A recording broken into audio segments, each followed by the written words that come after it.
Like many of my colleagues, I'm very proud to support the Veterans Job Corps Act of 2012. Very simply, this measure keeps faith with our veterans, offers them employment opportunities commensurate not only with what they have given to the country, what they have served and sacrificed to accomplish and give back, but also with their skills and talents and gifts that have been enhanced and enlarged by their military service. This measure addresses the chronic and persistent problem of unemployment among our young veterans.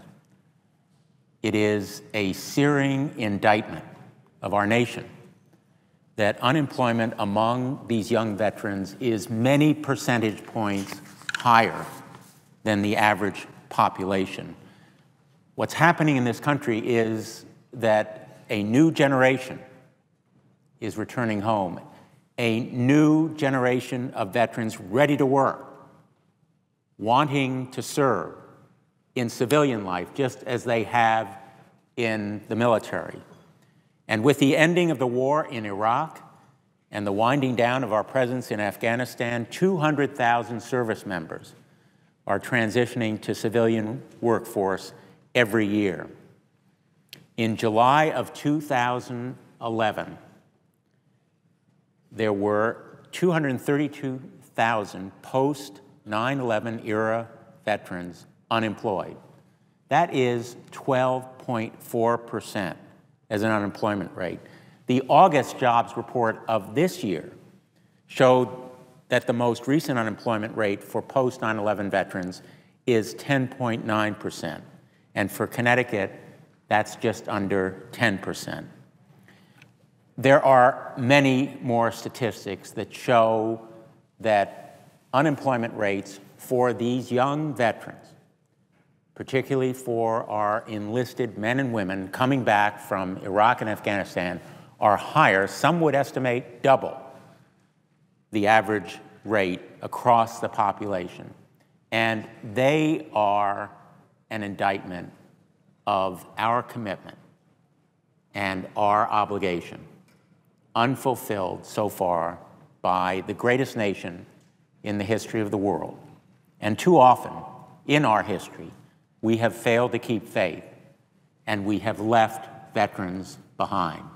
I have advocated measures in health care and counseling, training, employment opportunities, but I want to focus on one measure in particular, where all of us joined forces and reached a consensus as recently as last November. The Veterans Job Corps Act of 2012 is a new measure that would provide opportunities in conservation and in other kinds of public service, firefighting and police. But there's an existing measure whose very life is threatened because it will expire in 2012. This measure is the Vow to Hire Heroes Act, specifically the tax credits under those measures for hiring unemployed or disabled veterans. And those tax credits will expire at the end of this year unless they are renewed. And that's the reason that I am introducing legislation along with co-sponsors, Senators Webb, Cantwell, Tom Udall, Heller, and Mikulski, that extends the Vow to Hire Heroes tax credit through the end of 2016. This measure is important to be extended because it offers these veterans new opportunities, promotes and incentivizes employers to put our veterans to work. Hiring a veteran is not only the right thing to do to honor the men and women who have sacrificed so much for our country, it also makes good business sense. Veterans are among our most highly skilled, capable, disciplined, reliable, and dedicated workers. And businesses ought to relish their services. Countless businesses, big and small, have already found that veterans are a tremendous asset to their workforce, And this bill is really important to build on the measures that we have in place. Very simply, it makes these veterans even more attractive. Last month, I visited the Arna Machine Company in Bristol, Connecticut, and I talked with a young veteran whose name is Nick Saucier, a former Army sniper who served in Afghanistan and now works there as a machinist. Being a former Army sniper, Nick knows about precision and care, taking your time to be on target.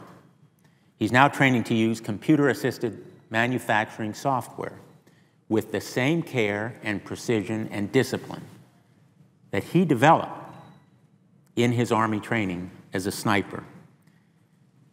While I was at Arna, I talked to Stephen Shanahan, the president of the company, who is very proud, and rightly proud, of having 42 employers and growing in this tough economy.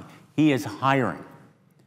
And he said to me that these tax credits have helped him fill positions with young, qualified personnel who are veterans.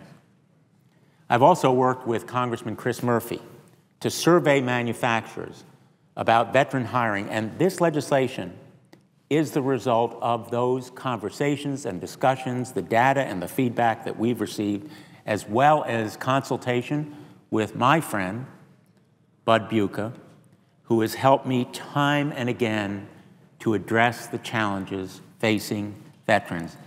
These tax credits will expire. They will end unless we renew them. And we owe it to our veterans, to our business community, to manufacturers and small businesses that want to do the right thing, to make sure that they have this incentive. I've heard from employers and veterans firsthand that many of them were not aware of this tax credit. And so I have proposed, as part of this legislation, increased measures to create awareness and spread the word about these tax incentives so that big companies with their tax attorneys, but also smaller companies that may not have the consultants and the accountants to do this kind of work know of it and take advantage of it. This measure also simplifies the process for veterans and small businesses to take advantage of the tax incentives. Currently, to be a qualified veteran, in quotes, qualified veteran, individuals must gain approval through a local employment agency, which can be really unnecessarily time-consuming and burdensome to them and to the potential employer. It would allow employers to take advantage of these tax credits for an additional 4 years, providing returning servicemen and women with a clear path to employment when they need it, and they will need it over these 4 years. I'm very, very honored. This bill has been endorsed by the Veterans of Foreign Wars and the American Legion, who have been champions of employment opportunities for veterans, and I urge my colleagues to continue their support for our veterans by supporting this legislation, which will create more good jobs. We owe our veterans more good jobs, and it will grow our economy. Let me just say finally, nearly 750,000 veterans, to be more precise, 742,000 men and women are eligible for these employer hiring tax credits. So let's do the right thing. Let's extend these tax credits. We adopted them overwhelmingly last November in the Vow to Hire Heroes Act. We have it within our power, and it is our obligation to meet this challenge, and for our veterans, we should do no less.